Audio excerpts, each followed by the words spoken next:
Hey guys, it's Janie. Welcome back to the Bookworms, buddy. Today I have a tag for you. This is called the Celebrity Book Tag. The original creator was Mandersonxoxo, and I was tagged by Elizabeth over at Elizabeth's Book Babble. And I will link to both of those channels in the description box below, so you can go check them out. So let's get started. Number 1, Emma Watson, a book with a hot, kick-ass female character. And there was actually two that I wanted to choose. The first one is the Thirst series by Christopher Pike. The female protagonist is Sita, and she's pretty badass. I absolutely loved the series, loved her character. I have one more book to read in that. It's up to, I think, it's up to 6 books right now, and each book has like 2 or 3 stories in it or something. So if you've not read the Thirst series by Christopher Pike, you might want to check that one out. It's a vampire series. It's not the cutesy vampires, you know, it's more kind that don't care if you die kind of vampires. So yeah, that's the first one I want to mention. Not the one I chose, but sometimes I think I should have chose that one. The other one is Anita Blake from the Anita Blake series by Laurel K. Hamilton. I know you guys have seen me talk a lot about the series and how disappointed I am. I only read to like book 6 or 7 and things just went south. It started to be all about sex, and I think Hamilton kind of lost sight of who Anita Blake was meant to be, in my opinion. She was a tough as nails, kick-ass female protagonist, and I loved her. And then when the series just went downhill, I was really disappointed. This is the only book we have left of the series. The rest of them we've already sold back to our used bookstore. My husband read, I think, 1 book past this one. Yeah, he thought the same thing. It just got kind of weird. And it all became, you could only survive by sex. And that just, yeah, that was yuck for me. So, but Anita Blake is a pretty badass character in the first few books, several books. After that, I just really didn't care anymore. Number 2, Ryan Gosling, a book with the hottest male character. Okay. Y'all on BookTube making these tags are making me talk about Joe. You guys are doing it. I'm not doing it. I'm just answering questions. But I have to say that Joe is the man. He is the one that is the hottest character, in my opinion. Joe Ledger series by Jonathan Mayberry. And I'm going to cut right now. There you go. Read it. Read it. Number 3, Angelina Jolie and Brad Pitt. A book with your favorite fictional book couple. And again, I had a toss-up of this couple that I wanted. One that I want to mention is actually Katie and Damon, and they are from the Lux series. Now, you know, everybody's like, oh, it's cutesy, fun read, you know. And I thought the same thing. But when I read Origin, I thought, oh, things are getting a little serious now. It's getting a little badass here. I'm really enjoying this. And I think that's really when you see Katie and Damon really get more of that bond together. And I loved it. And I'm really looking forward to Opposition. So, Katie and Damon is an honorable mention. But the ones that I really chose for this was Megan and Ash from the Iron Fae series. And I think this runs pretty much the same way with the pairing as the Lux series did, because when I got to the last book, The Iron Knight, you really, really see that sacrifice for one another and what it takes to be together and to prove that loyalty and that love to one another.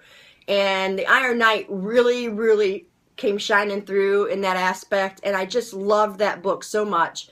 It is definitely my favorite of the series, as I said in my wrap-up. So yeah, Megan and Ash. So if you've not read either one of these series, oh, by the way, this is Julie Kagawa. If you've not read either of those series, I implore you to read them, because, you know, they may be cutesy to start, but they really turn into something that you can really, really talk about and really enjoy. Next one, number 4, Shailene Woodley, an author you recently discovered and loved. And I am going to choose Marky Cooper. I just talked about this in my January wrap-up. The Rune Gate and Chosen. I think it's just a duology.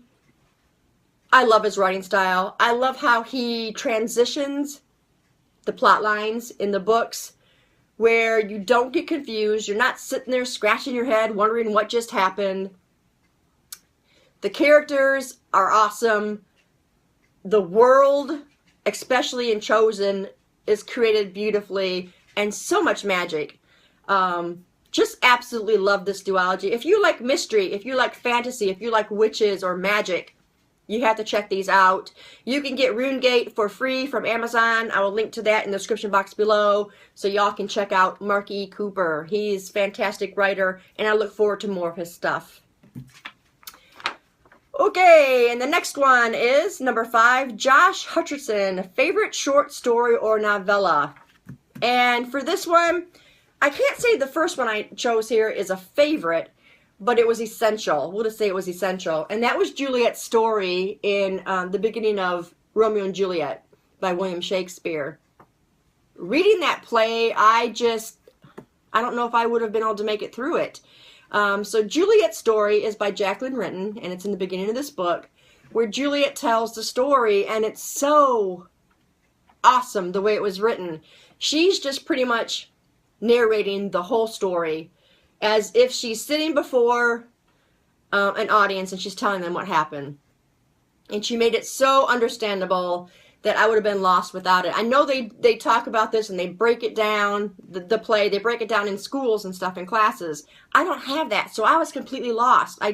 The language was just so different then, you know, and I found it really difficult. So I found Juliet's story essential to this play, and it helped me understand and comprehend Romeo and Juliet so much better. So yes, if you want to read this, try and get this edition with Juliet's story in the beginning. It's like 71-page novella.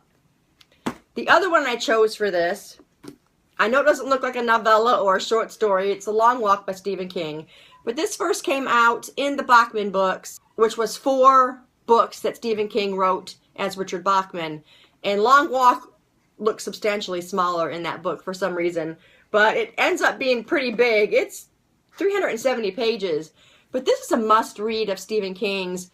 Even if you're new to Stephen King, this is a great book to start with. These boys, it's kind of a coming-of-age story, kind of. These boys are made to walk, and they have to take this long walk, and if they fall and they can't get back up, they're shot. And it is a book of betrayal and trust and loyalty and sacrifice, and it really needs to be read and experienced. So if you've not read The Long Walk, read it. I've got all of these now in single books because I have the Bachman books, but the only one you can't get now is Rage, which is the school shooting book. Stephen King requested it be taken off the shelves because there were 4 school murders that were linked to the book, where they actually said, well, I read this book, whatever. And that bothered Stephen King, and he requested that the book no longer be sold. And it's irritating because I'd love to have that one as a single as well, but I can't get it now. So unless I want to spend, I think it was over $1,000 for the book. That's not going to happen. So anyway, The Long Walk, you should read it. It's fantastic. I think it's one of Stephen King's better books. Okay, the next one is number 6, Dwayne Johnson, a.k.a. The Rock. Favorite big book, over 500 pages, and you probably all know what I'm going to say on this one, and that is it. I know I use this book a lot, but this book, I think, was one of my first Stephen King books that I've ever read. And I know that was kind of a big choice for, you know, my first choice for reading Stephen King, but I've been reading Stephen King for a long time. I think early 20s I started reading it, and I love this. I've read it 3 times now. Like I said, it is a big book. It's over 1,000 pages, but the characters are beautiful. Enough said, right? Beautiful characters. All right, number 7, Leonardo DiCaprio, a series with the most upsetting deaths. No spoilers. And since I wanted to choose the Joe Ledger series, but since I already chose the Joe Ledger series for Joe Ledger himself, I decided to choose the Dark Tower series. There are some upsetting deaths in this, and then it says no spoilers, so I'm not going to give any spoilers. But if you've not read this series, you need to. Stephen King is one of the most diverse authors that I know, and I know I've said that before, but it is so true. This is such a mix. You got Western, you got mystery, you got love, you got fantasy, and it's just all wrapped up throughout the series. It's a beautiful series and one of my favorites, and if you've not read it, you should really pick it up. It starts out with a gunslinger. It's not a big book, and it's just so engaging, beautifully written. Check them out. Okay, number 8, Kristen Stewart, A Book You Found Boring. And I just read this book last month, and seriously, to tell you the truth, if I'm honest about it, I'm surprised that I even finished this book. I rated it a 2-star because there were some up parts of the book, but for the most part, I think it could have been about 200 pages less. I think there was stuff in there that didn't need to be in there, and I was bored most of the time. So, yeah. I think maybe this would have been one where I should have chose to watch the movie instead. So, I probably will try and watch the movie just to see if it's any better than the book, because they probably cut out a lot of that boring stuff. So, yeah. Let Me In by John Linquist.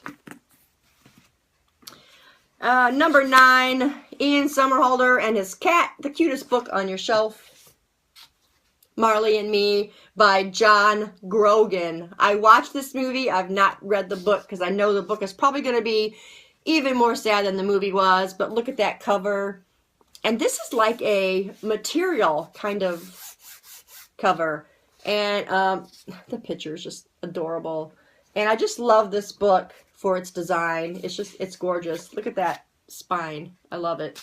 So, yeah, this is my cutest book. I don't have a lot of cute books, but this one I found to be probably one of the cutest ones. And then the last book, Jennifer Lawrence, A Perfect Book or Series. And again, I didn't want to choose Joe Ledger series again. So instead, I chose the Benny Amira series, also by Jonathan Mayberry. This is a phenomenal series. This is probably one of the best series I've seen for character development. You see the characters evolve, as you're going through the series, and it's absolutely awesome. I love each one of them. I love to watch them develop, and it's a great series to boot. So if you've not read the Rotten Ruin or the Benny Amira series, starting with Rotten Ruin, you really should. It is fantastic, and I don't think there will be too many people disappointed with it. If you don't like zombies, then you might not want to read it, but I was new to zombies and read this and loved it. So, Rotten Ruin, or Benny Amira series. And that's it. That's all of the questions. I'm going to tag some people, of course. I'm going to tag Mikayla at Mikayla Eve Reads. I'm going to tag Danne at The Insatiable Bookie, Red at Little Red Reader, Rob at Rob's Reading Roundup, Brittni at Brittni Book Finds, and Denise at Denise Drepling. So, ladies and men, gentlemen and ladies, do this tag and let me know so I can watch your video. I'd be glad to, so let me know if you've done it. So thanks guys for staying tuned, and I'll see you in the next video. Bye.